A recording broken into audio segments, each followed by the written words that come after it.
tu sais, la carte d'Osho, ajournement, je crois que ça s'appelle. Ajournement.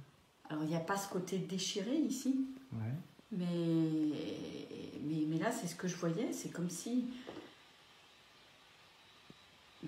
il y avait ce truc là cette enveloppe là, ce voile. En fait, c'est comme si il se déchirait sur ma structure en fait. Et ouais, il y a quelque chose de flippant, ça me met à nu. Ça me met à nu. Ça me met à nu. Ah, ça te met à nu. De déchirer comme ce si, voile. comme s'il y avait, comme si j'avais toujours vécu avec ce voile. Parce que c'est marrant, l'autre jour je l'ai vu, le voile qui se déchirait, mais c'était pas sur moi en fait, c'était comme, ça faisait comme une scène. Alors que là en fait, je sens que c'est dans ma structure en fait, il se passe un truc. C'est...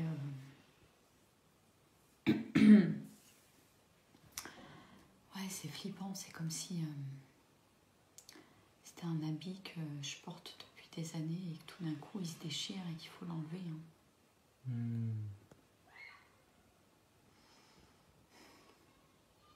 Et je pense que c'est certainement lié au sentiment où je me sens désœuvrée en fait.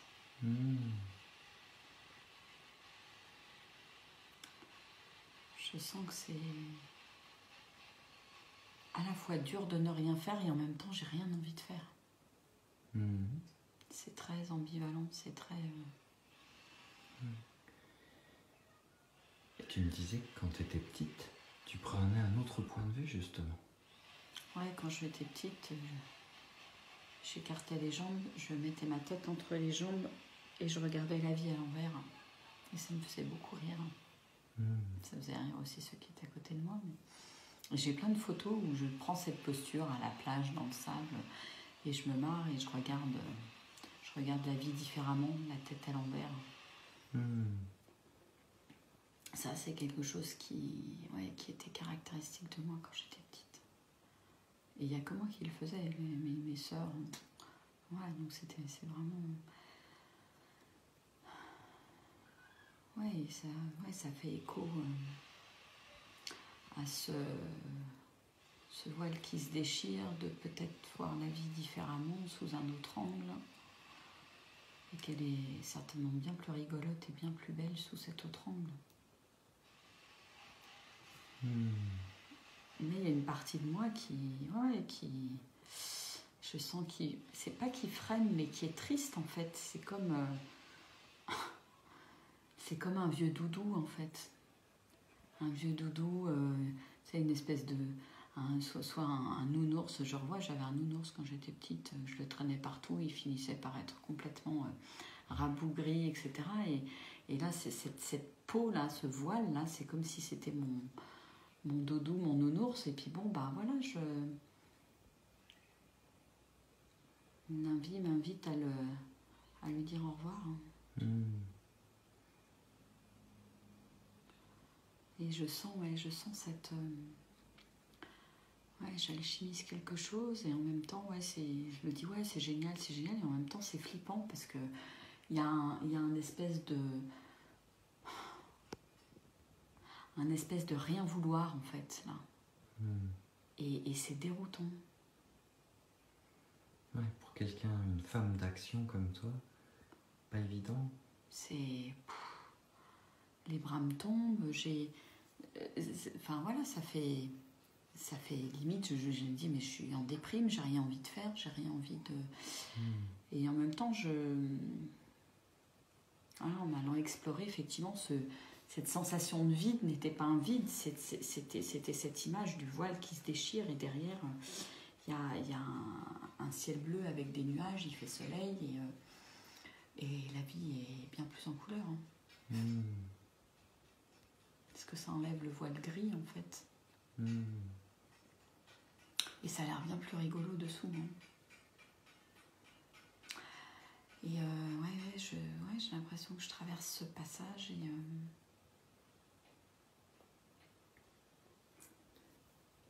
Et le voisin qui enfonce le clou. Ouais, le voisin là Qui s'affaire. Qui s'affaire, mais lui, il m'énerve en fait.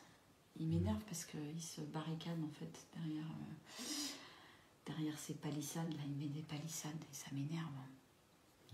Ça m'énerve, donc ça veut dire aussi, ça vient me chercher moi dans le fait qu'il faut que j'arrête de me barricader derrière ce voile et que j'ouvre, parce que ça pourrait être assez neutre, hein, le voisin qui met ses palissades, tout ça, et en fait, depuis tout à l'heure, je le regarde, il est juste devant ma fenêtre, je faisais mon yoga, tout ça, et je me dis, mais il est con, pourquoi il se barricade comme ça? Enfin, tu vois, c'est le jugement, mais je me parle à moi. Hein.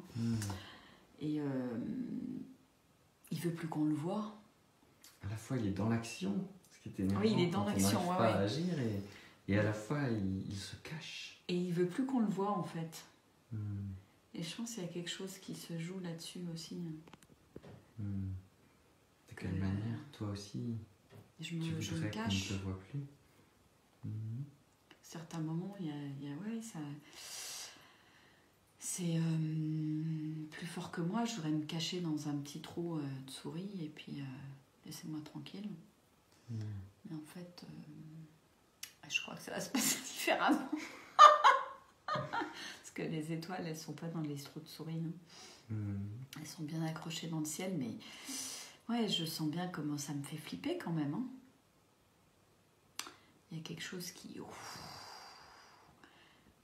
bouge dans la structure et c'est marrant là, ça fait penser aussi aux palissades, les structures, c'est rigide, quelque chose de rigide.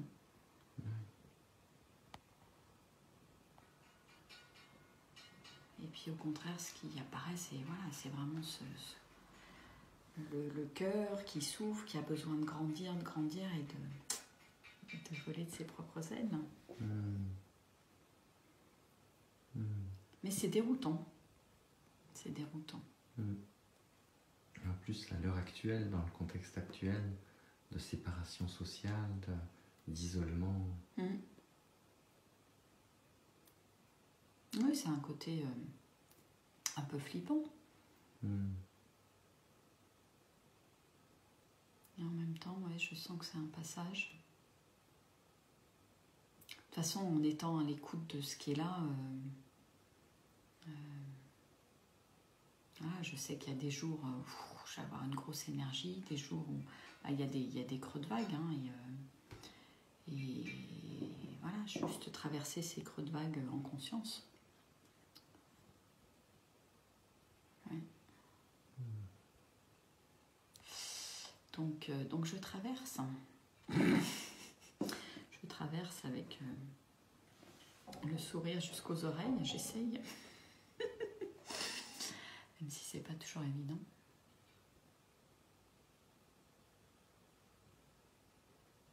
Et puis bon, mine de rien, je me pose là. J'ai eu beaucoup de... Finalement, j'ai été quand même pas mal dans l'action cette dernière semaine avec... il y avait mes parents, il y avait mes enfants et peut-être que c'est aussi le contre-coup du séminaire de la semaine dernière où je me suis finalement pas vraiment posée plus que ça en dehors du samedi. Et encore le samedi, j'ai fait mon trajet en train. Pour intégrer, tu veux dire? Oui, pour intégrer. Alors je pensais... Changer de paradigme. Changer de paradigme, et ce qui me venait là, c'était changer de peau. Change de peau. Donc peut-être que j'ai besoin effectivement de ce temps de... C'est peut-être pas pour rien d'ailleurs que je suis rentrée ici, parce que mon mental me disait mais qu'est-ce que tu fais là, après tu vas sur Bayonne, Biarritz, etc. Pourquoi tu remontes à Die? Et peut-être que j'avais besoin de cette espèce de sas en fait, pour me poser, me déposer.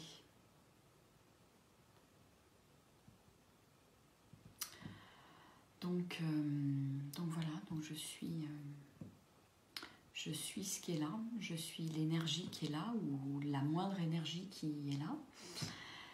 Et le plus difficile pour moi, c'est de ne pas culpabiliser en fait. Pas culpabiliser de ne pas faire comme habituellement. Et peut-être alors j'en fais, qui va changer. J'en fais ces derniers mois de moins en moins, c'est-à-dire quand je passe à l'action, c'est souvent de manière inspirée. Mais là, là c'est comme si c'était un blackout, quoi. Blackout, c'est t'arrêtes tout.